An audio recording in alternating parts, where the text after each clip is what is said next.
ন্যায্য দাম ও ক্রেতা না পাওয়ায় রাস্তা, নদী ও ডাস্টবিনে ফেলে দেওয়া হচ্ছে কোরবানির পশুর চামড়া। এতে একদিকে লোকসানে পড়েছেন মৌসুমি ব্যবসায়ী ও সাধারণ মানুষ, অন্যদিকে নষ্ট হচ্ছে পরিবেশ। চামড়ার অবমূল্যায়নের জন্য আড়তদাররা দায় চাপাচ্ছেন ট্যানারি মালিকদের ওপর।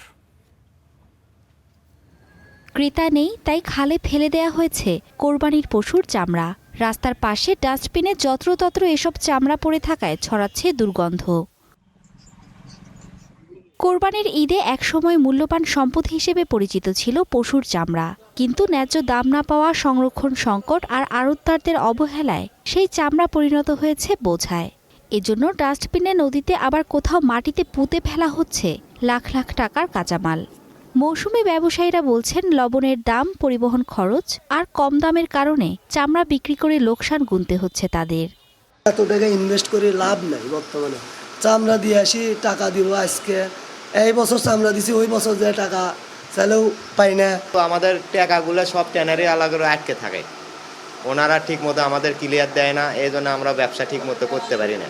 আড়তদাররাও দেখাচ্ছেন নানা যুক্তি। তাদের দাবি, ট্যানারি মালিকরা এখনও বকেয়া পরিশোধ করেননি, লবণের দামও বেড়েছে, তাই বিপাকে পড়ছেন তারা। 30% উপরে মাল খারাপ, এই জন্য চামড়ার রেটটা প্রচুর কম। প্রত্যেকটা কেমিক্যাল আমাদের 30%, কোনোটা 20%, ম্যাক্সিমাম কেমিক্যালে আমাদের এভাবে আপগ্রেড দাম বাড়ছে। জিজ্ঞেস করলে বলে ডলার সংকট, না হয় বলে ইরান যুদ্ধের কারণে। অপরিকল্পিতভাবে চামড়া ফেলায় পরিবেশেও পড়ছে প্রভাব। পচা চামড়া থেকে জন্ম নিচ্ছে রোগ জীবাণু। নদী বা খালে ফেলায় দূষিত হচ্ছে পানি, হুমকিতে পড়েছে জলজ প্রাণী। 150, 200 এরকম দাম বলে, দামকে তাহলে চল ট্যানারি গান কেন ফালাই দায়িত্বে করি। কোরবানির পশুর চামড়া শুধু একটি মৌসুমি পণ্য নয়, এটি দেশের অর্থনীতির গুরুত্বপূর্ণ সম্পদ। সঠিক ব্যবস্থাপনা আর ন্যায্য দাম নিশ্চিত করা না হলে প্রতি বছরই এভাবেই হারিয়ে যাবে সম্ভাবনার কোটি কোটি টাকা।